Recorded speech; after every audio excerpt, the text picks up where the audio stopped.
Well, I wanted to make a video on this. Every game so far, I've made a video, film study on not just the winning team, but also the losing team. I try to cover both sides of the ball. This one feels a little bit weirder, right? Just because of the nature of how the game went, of how, obviously not having quarterbacks makes it harder to win football games. But, I still think there's some good things that are worth talking about, some things that are worth touching on. But obviously, just to say the main thing that we're all thinking at the top, yeah, the game would have been different, obviously, if Purdy was in there. That's not to take away credit from the Eagles. To me, the Eagles are the best team in the NFC. They deserve to go to the Super Bowl. They, don't take credit away from them. But obviously, the reality of the situation is it would have been different had Purdy been in there. Both things can be true. The Eagles can be great. And also, it was a tough break for the Niners. Luck is a part of the sport. But let's talk about what happened, kind of what went wrong, and why they weren't able to win on top of just the obvious, because there was a brutal injury.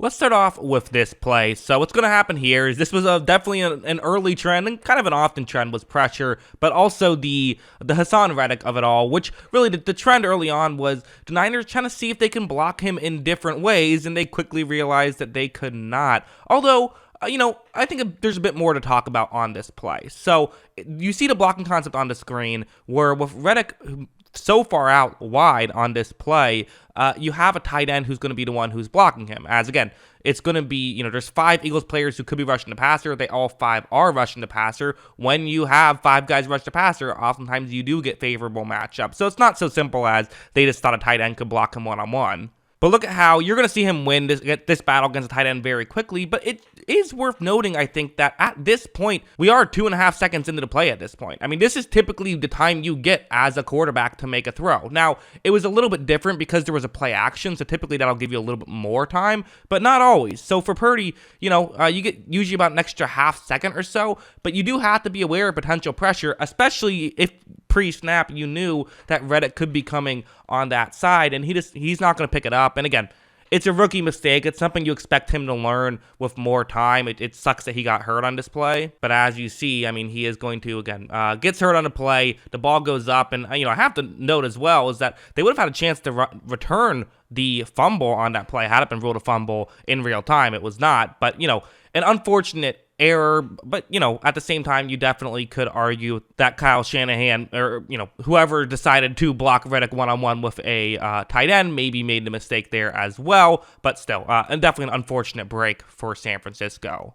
The Niners did not go quietly into the night necessarily. You had this play, which this felt like, okay, here we go. Niners getting back into it, where it's going to be that block right there. That's the key one to watch. Why? Well, because it doesn't happen. Watch as, a Philadelphia player does a great job of meeting McCaffrey at the hole. This should realistically be a tackle for a loss, but this is where McCaffrey is going to do McCaffrey-like things. Watch him be able to make a move somehow, and he even gets to this point where he makes another kind of move, and he's able to get to here, which is just, a great play already by McCaffrey. You give him credit for getting to this point, but at the same time, you don't expect too much more from this. It looks like Philly has him down, but here's where I think an error by a Philadelphia player is going to be made. It's going to be number 23 for Philadelphia. That's C.J. Gardner-Johnson, who, it looks to me like he kind of goes for a big hit instead of just trying to make the tackle. Watch how he kind of collides with McCaffrey, which really actually shakes McCaffrey loose, and he's able to get a touchdown on it instead. So great piece of running by McCaffrey for sure. Also maybe not the best tackling on that play, which allowed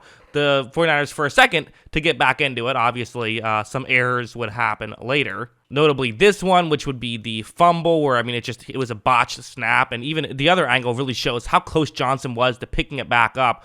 Just brutal how he came that close, just got yanked out of his hand. Also, this play, I think it's worth noting. I think this is worth talking about. So, to set the stage, there is 10 seconds left, but the Niners have timeouts, so, you can't stop the clock. It's going to be, you're at your own 39-yard line at this point. You realistically have probably one play, potentially 2 quick plays. So the situation is with 10 seconds left, again, just try to get what you realistically want is you want to get about 20 yards, give your field goal kicker a chance. You have a good kicker. That's what you want to do. So push the ball down the field. That's what you want to have happen.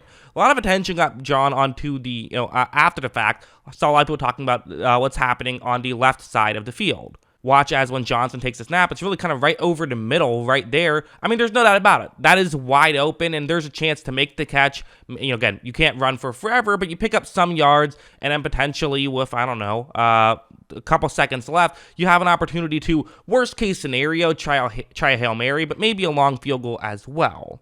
Now, Johnson is not looking in that direction, which to me, I'm going to say is a little bit okay. Again, Johnson did not get any first-team reps. He's not going to be perfectly comfortable in this situation. He's just not. He didn't look in that direction. Kind of, you know, again, Johnson not exactly known for being a superstar quarterback. He didn't look in the right direction in this spot, which is, you know, okay, maybe you would have liked to see him get off his read at a certain point, look over towards the middle, and find it. I don't disagree with that, but I actually have a different criticism. He's looking right there towards Brandon Ayuk, and if that's where you're looking, why not throw it? This is the time to take a chance. You're down 14 points at this point.